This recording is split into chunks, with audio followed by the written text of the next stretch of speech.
Tá certo. Ali é o Vale do Amanhecer, ó. Você tá ligado que a hora que você assistir esse vídeo, você vai perceber que você tá parecendo uma pamonha amarrada, né?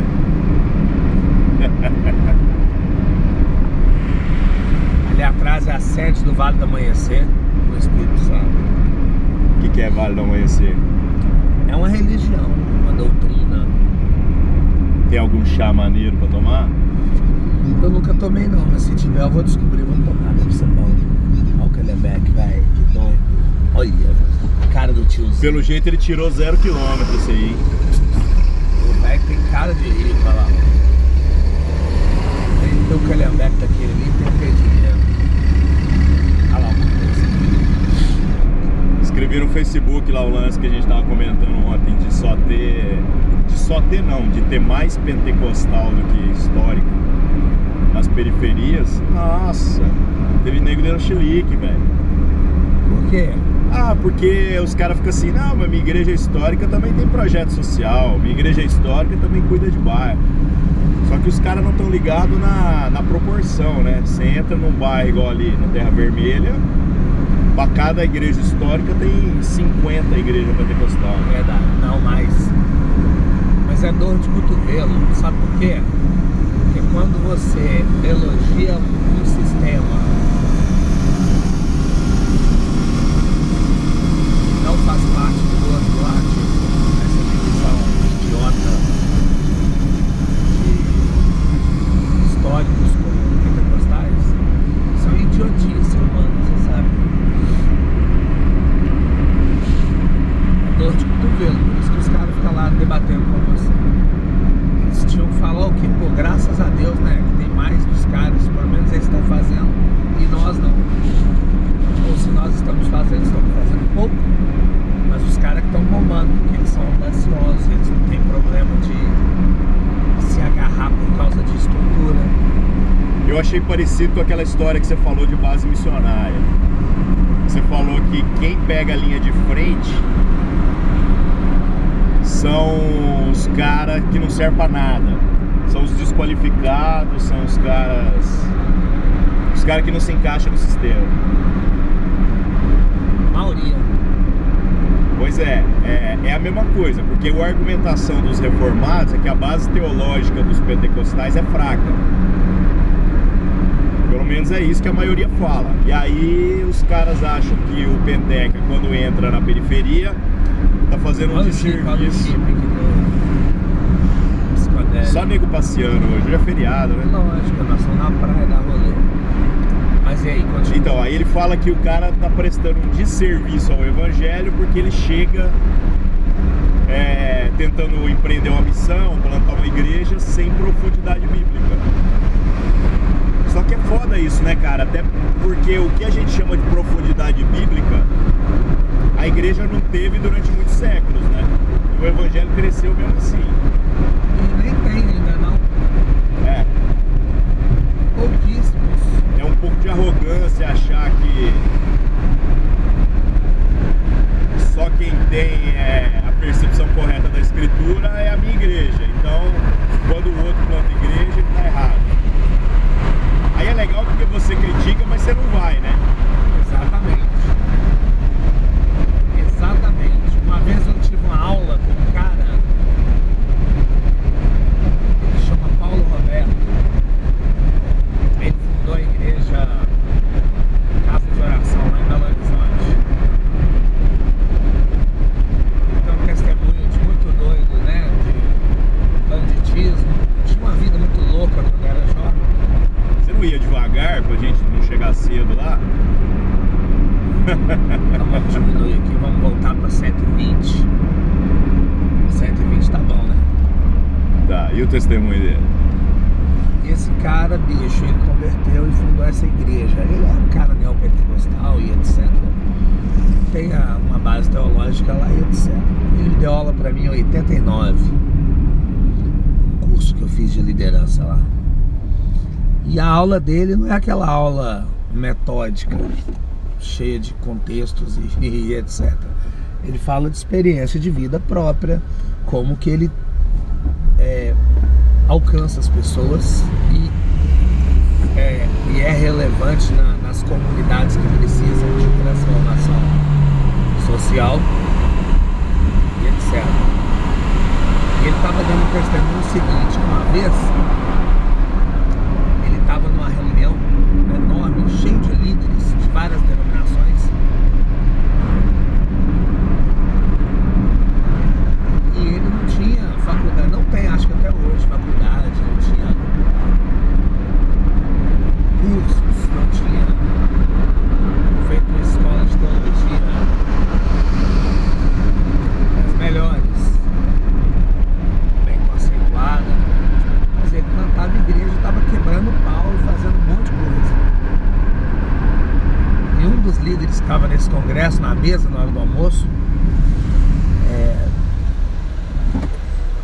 deu uma confrontada e fez uma crítica a ele sobre isso. Se ele não se preocupava em fazer as coisas sem estudar, sem buscar conhecimento, sem não sei o quê. Ele começou a encher o saco do cara.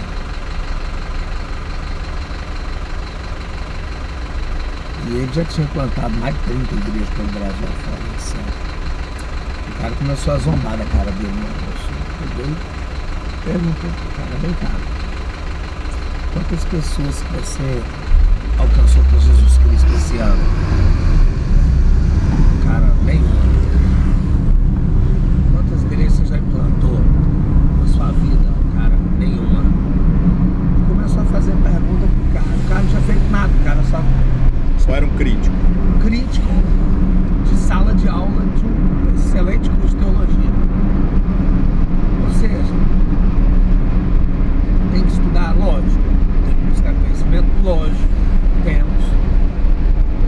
O problema de muita gente que é ultra, mega, plus estudado, os vice-deus, eles se tornam só críticos. É igual o crítico da sociedade artística, é o artista frustrado que nunca conseguiu fazer nada. Ele se torna crítico para criticar aquele que faz que bom. Eu me converti numa igreja pentecostal, cara. E por mais que eu acho que houve problemas de ensino, teve muita coisa que eu fui aprender com o tempo, principalmente sobre profundidade da graça de Deus. Mas teve uma coisa que fez muita diferença na minha vida, cara. O cara que me evangelizou, o cara que me discipulou, esses caras amavam Jesus mesmo, cara. Esses caras me deram o melhor que eles tinham. Esses caras gastaram o tempo deles. Ué. E por mais que eu tenha abraçado a fé reformada, nunca apareceu um reformado para falar nada, né? Aliás, até hoje não aparece. É a gente que tem que correr atrás para ter informação.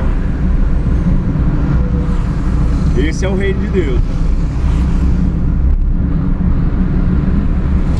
Eu sempre tive dificuldade com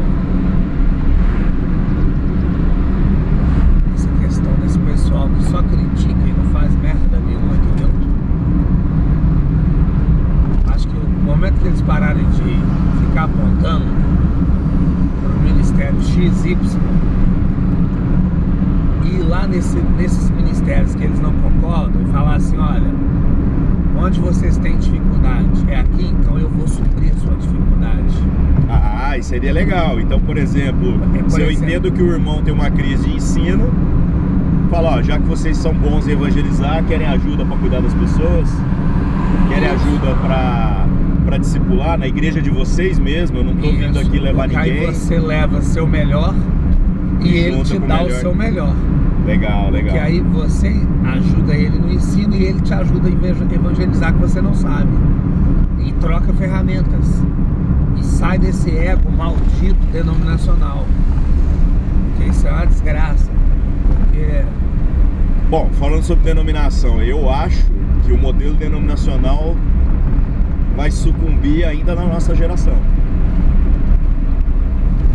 Explica melhor essa merda. Aquele lance que você viu na Europa, as grandes catedrais, os grandes prédios que agora os caras alugam pra boate, um virou mesquita. Certo. Isso vai acontecer no Brasil, cara. Se Deus quiser. E dentro da nossa geração ainda, provavelmente. Então eu falo assim, as igrejas que estão investindo em prédio, as igrejas que estão investindo numa pá de coisa que não são prioridade, talvez ainda na nossa geração vão fechar, cara. Mas precisa de fechar. É como diz o nosso querido irmão amado, Chico Sainz. Né? O que ele diz? Tô me organizando para desorganizar. Tô desorganizando para me organizar. Enquanto a estrutura ela for uma pedra de tropeço para que essa nossa geração de líderes e pastores entenda que igreja não é aquele troço quadrado com a cruz em cima, mas a igreja é gente. E o que avacalha totalmente o processo de desenvolvimento da igreja é a estrutura. O cara sai do seminário cheio de vontade, de amor para dar, não porque eu vou alcançar a minha geração. Aí a estrutura começa a proporcionar a ele salários bons, carro do ano, apartamento num lugar legal, porque o discurso hoje é tomar posse da bênção. E desde também essa maldita teologia da prosperidade. Aí, e desde que ele se submeta, né? Não mexa com nada, não mude as bases. Então, é porque a liderança se prostitui por causa de que ele sente o gostinho de ter dinheiro e poder. Então, você acha que o cara que saiu do seminário dizendo assim, eu vou lá pro Agreste, eu vou pro Vale de Quitinhonha porque eu amo aquelas pessoas, vou plantar igreja, vou fazer poço artesiano, horta comunitária, blá blá blá.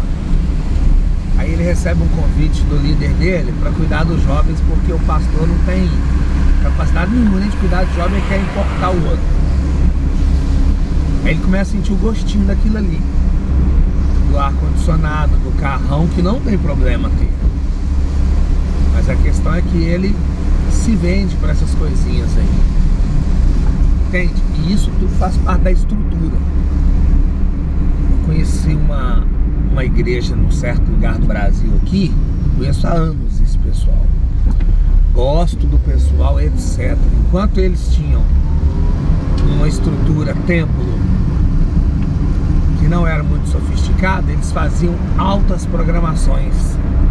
Pegavam as crianças de rua, levavam para lá, faziam festa. O pessoal utilizava a estrutura para desenvolver o reino. Aí, como hoje a maioria dos pastores quer ter a maior igreja, mais bonita da cidade, para massagear o ego deles, eles fizeram isso, gastaram R$1.700.000 na construção, não, perdão, R$3.700.000 na construção do mega templo lá na cidade. Hoje não pode se fazer mais nada, porque vai estragar a poltrona acolchoada, vai estragar o blindex, vai estragar o piso de granito fino. Ou seja, para que fez a desgraça do templo? Que não serve para nada. Que não serve para nada, só para massagear ego de crente velho safado que não faz merda nenhuma. Lixo. Então é dessas questões que eu fico indignado. Então não se faz um galpão com piso queimado, piso grosso, que aí você pode colocar a comunidade lá dentro. Cadeira empilhável, prédio multiuso, dá pra jogar bola, dá pra fazer casamento, dá pra fazer um centro comunitário, dá pra fazer qualquer coisa. Tudo.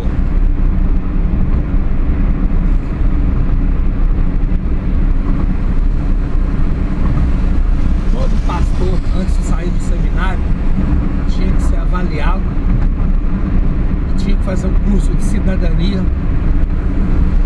fazer um tempo prático de seminário dentro de uma agência missionária por menos um ano. É igual, por exemplo, hoje a gente vê essa bancada evangélica aí, desculpa quem gosta, mas pra mim não fede nem cheira.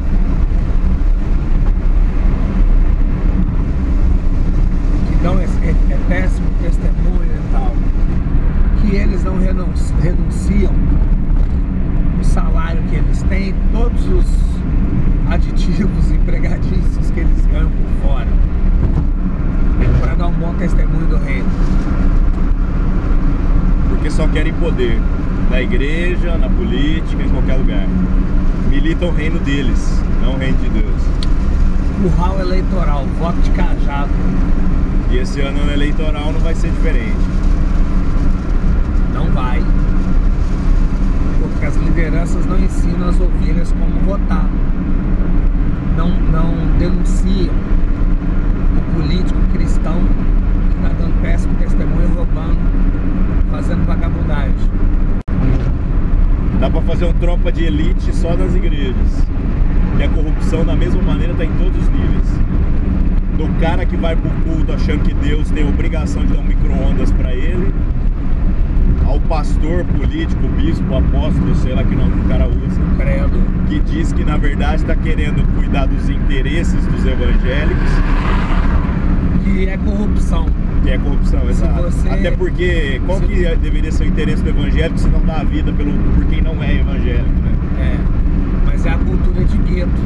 O cara que vai pedir voto na igreja para cuidar dos interesses da igreja, ele devia ir pra cadeia. Olha o pastor que se candidata. Ele não é pastor, ele quer ser político pra ter um pezinho de meia. Pastor que é pastor cuida de ovelha, tá ligado? Aqui tem que pagar também? 80 centavos por causa da manifestação. Você tem moeda aí? O pessoal parou aqui esse pedágio, que era, acho que era 1,80. Você tem moeda aí? Foi para 80 centavos. Poucas igrejas vieram na manifestação e ajudaram a quebrar um pouco do valor desse pedágio aqui. Bom dia, moça. Obrigada, vão com Deus. Fica com Deus também, moça. Tava Esse aqui- todo mundo Esse ocupado pedágio demais. aqui é uma questão. Na grande onda das manifestações, nós convidamos um monte de líder aí para trazer os membros para as manifestações e lutar pelos interesses, né? Porque essa ponte já foi paga há muito tempo, né? Eles estão mamando.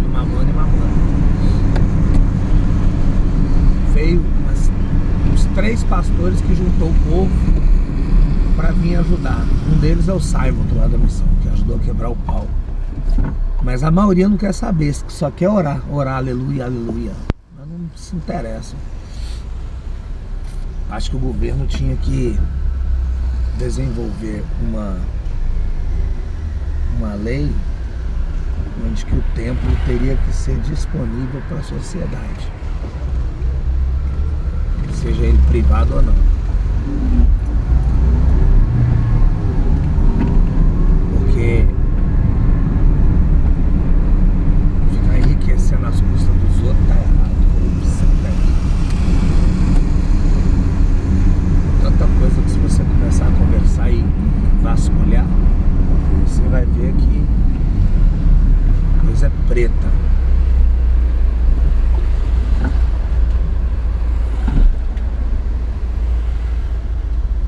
É igual marcha para Jesus, é ridículo. É ridículo. Primeiro eles contratam um gospel que cobra um cachê desgraçado para ir cantar para Jesus. Aí você já vê o nível de compromisso desse cantor gospel com essas músicas ridículas, o nível de compromisso que ele tem com Deus que ele fala que ama, blá blá blá. Ele cobra o cachê para a marcha para Jesus. Ele cobrar num show onde que tem bilheteria, beleza, mas na marcha. Mas esse é o pulo do gato que os caras na verdade descobriram. Fazem dos conselhos de pastores das cidades que organizam as marchas o lugar onde condicionam apoio político a verba para a marcha para Jesus. E é ridículo, porque qual o sentido de um conselho de pastor ficar organizando evento desse tipo, que não traz benefício nenhum para a cidade, né? Aliás, até pelo contrário, virou competição com a parada gay, né? Virou. E a parada gay, sejamos sinceros, É muito mais bonito. muito mais legal.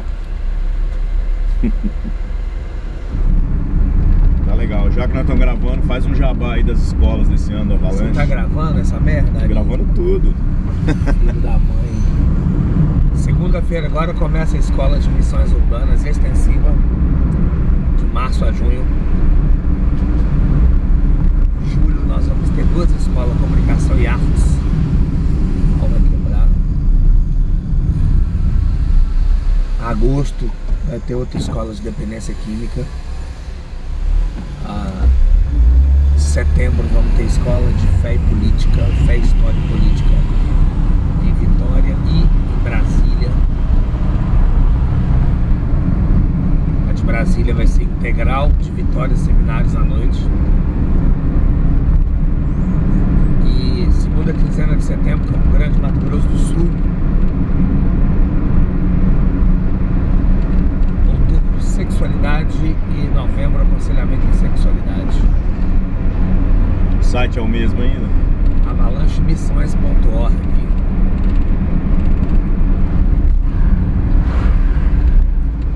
O pior dos cristãos sou eu. Você gravou tudo. Filho da égua. Depois eu edito. Já que você vai pôr na internet a nossa conversa? Pô. Então vê se não corta os palavrões, não, por favor, deixe-os.